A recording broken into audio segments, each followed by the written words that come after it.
The great Jimmy Shapiro, who is a media liaison for many people, including gambling companies, sent me an email a couple of hours ago saying 56% of the public bettors are on the Chiefs. I'm surprised it's that low. According to his action preview, Okay. 64% on the over, in terms of the over and the under. Okay. 84.5% of the sharp wagerers are on the Niners. And by sharps, those are the professional bettors who tend to bet large sums of money. Are you under the impression, I would love to ask Jimmy Shapiro this, the word sharp even makes it sound like that means that they're smart. Hey, how you doing, Jimmy? You right? I'm pretty sure I'm pretty smart. By the way, do you have to be named Jimmy or Johnny to get one of these jobs? Johnny Avello, Jimmy Shapiro, like You gotta have a Y in your name. And your last name's gotta end in O. We all know what that means. Middle name's gotta be the. Jimmy the Fixer. Joey the Hit. Johnny the Odds Maker. Remember what did he call himself? What did he say? What was that phrase? I'm the market maker. The market maker. I make the market. That's right, Johnny the market maker. Hey, Johnny, do you guys all get in a room and talk about it? No, dummy. They call me. I go into my room. Exactly. And I come out when there's white smoke and a number. I'm the market maker. Yeah, exactly. Sharp money. 84.5%. Are you? Niners -2. 74% on the Niners money line, which is -130. Bet 130 to win 100. The sharp money, 65% on under 47.5. I love the under in the game. I do too. I love the under in the game. Now, are you under the impression that if the sorry, I don't do impressions. Or if the sharps are all in one direction, that is a good sign? In other words, do you translate sharp money as the big money or the smart money? Both. Both. Yes. Okay. I don't think that if you're a sharp guy, hey, how you doing? Yeah. I'm Billy the Gambler. Or Mattress Mac, or all these people who have nicknames. Well, Mattress Mac is just trying to run a promotion. He's a genius. Absolutely. I don't know if he's a great bettor. I have no idea if he usually I don't even wins. know what he does. Yeah, exactly. But the very fact that we know who he is. Stores. Yeah. Exactly. Yeah. I think the sharp money is going to be, some sharp is not going to, I'm betting $12 on the Niners. No, you're going to be a bigger wagerer. Yep. And maybe the Super Bowl is not a time where you really go heavy because it's not, it's not an easy line to bet upon. Read that stat again. How much of the sharp money is on the Niners? 84.5%, Mark. Holy hell. That's 84 out of 100. And I don't know if there's 100 of us, but if there was, it'd be 84.5 of them, would be sure. 84% of the sharp money is on the Niners? Minus the 2. 84% and a half, yeah. That's huge. So what you're telling me is for the Chiefs to win this game, it means Bobby, Billy, and Bubbaloo no more than Nicky the Shop. 56% of the money is on the Chiefs +2, which tells me that there's a lot more, Tom, Dick, and Harry, if I may. People who look like Andy Reid, but will be sitting in a living room. Right. People like Grandy, Lucas, me, and you. Guys who aren't necessarily sharp, although Lucas is very close. You better be careful. Thank you. You're welcome. Grandy, please. And I know I've been on a bit of a cold streak. I'm really upset that you like the under because I also like the under, and now I'm convinced the over is going to hit. See, this whole idea of Dibs is a mush. Yeah. 52 to 49 Niners. That's quadruple overtime. That's what I got. I like the under, but I think the total is going to hit at 47. I think it's 24-23 Niners. Your score, I've been over this. Your score nauseates me. I'm sorry, Mark. I mean, because there's no way to come up with that score and not have it come down to the last 5 seconds of the game. Hold on. We glossed right over it. Dibs likes the Chiefs with the points, which is huge for us. That is big. What I do really like, though, is the Niners money line. Right, yeah. Thank you. Thank you. That's because I like the Niners on the money line. You're not Danny the Shop. Here's before we go to the phones, and I see all you people lining up. We'll go to the phones. Jimmy, Billy, Tommy, Timmy, I see you all out there. Big Dom's on line 5. Big Dom. My favorite bets are Niners money line, under 47.5, and McCaffrey for MVP. Those would be my 3. Yeah, you just ruined Grandy's night. Whatever. Grandy, you're not even wearing a McCaffrey jersey. What are you wearing, Grandy? That's a brand new jersey anyway. Kittle. Bandwagon. There you go. George Kittle. There you go. You would know George Kittle from Ma Kettle. Kittles and Bits right in there in the next room. Not a bad. That's an early nickname of mine. What's that? They used to mock me with Kibbles and Dibs in middle school. That's a terrible nickname. I threw hands for that.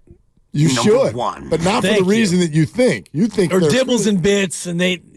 Oh, that's better. Yeah, I didn't like any of it. Number 3. Kibbles and Bits is better than like any Kibbles of it. And what was it? Kibbles and Dibs. I think it was Dibbles and Bits. Kibbles and Bits.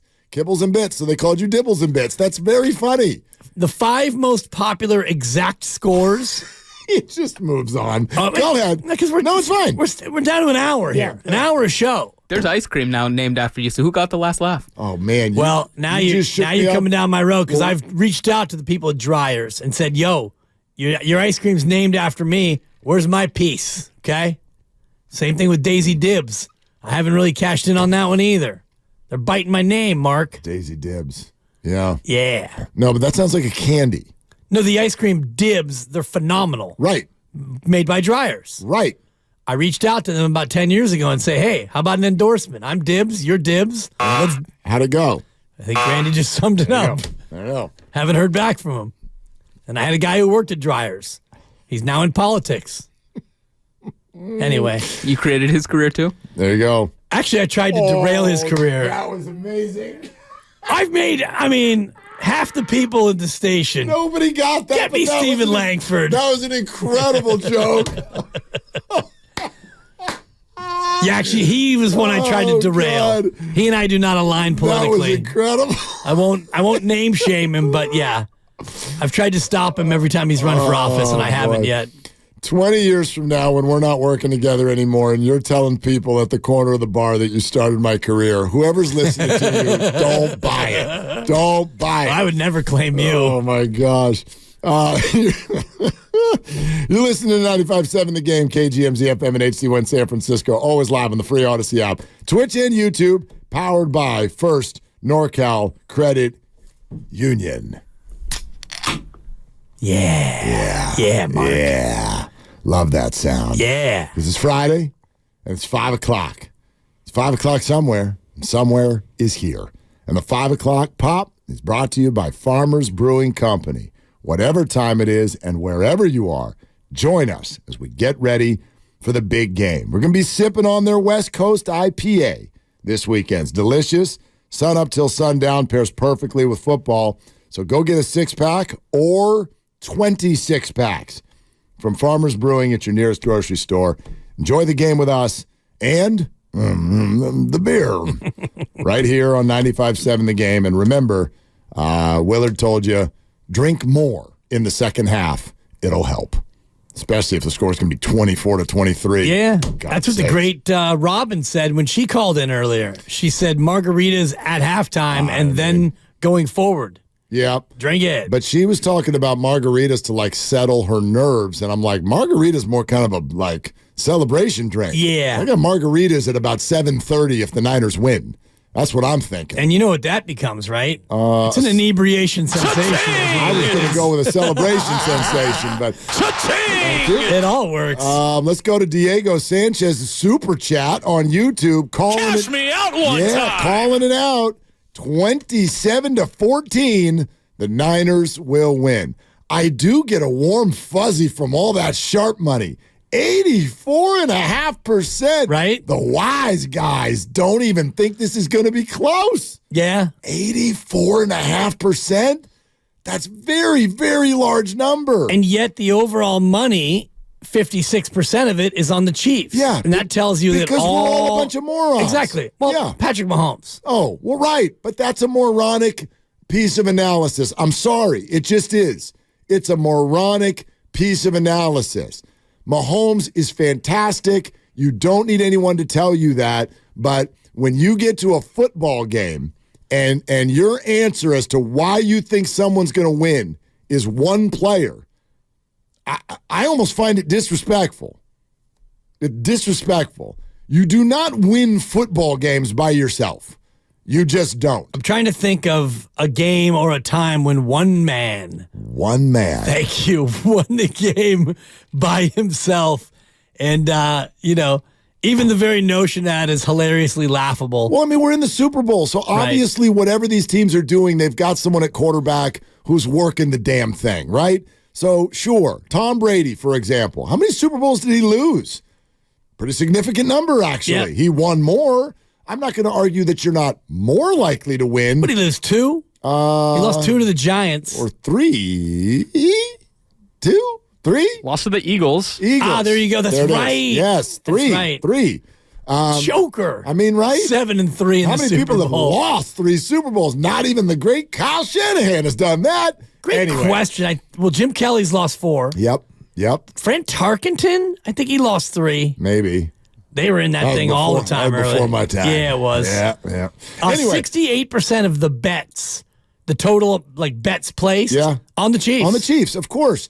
But if that's your analysis, I'd argue it's lazy. Yes, you have a better chance to win a football game if Patrick Mahomes or Tom Brady or whatever is on your team.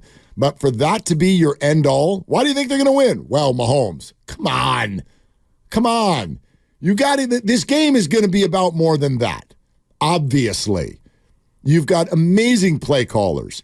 You've got the best running back in the game. You've got incredible pass rushers on both sides. Most games, as you know, Dibs, are won where? Trenches. They're one in the trenches.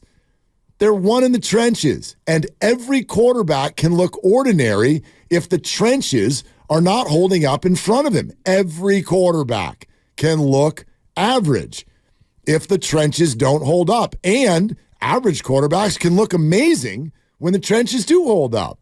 So that's what this is going to be. This is no different than any other football game. Them big, heavy dudes in the middle are going to tell you the way this one's going to go. My dudes against your dudes. Yeah.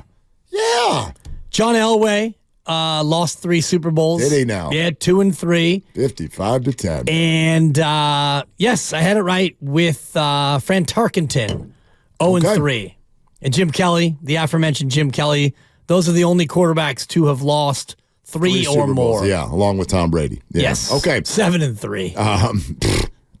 Joker.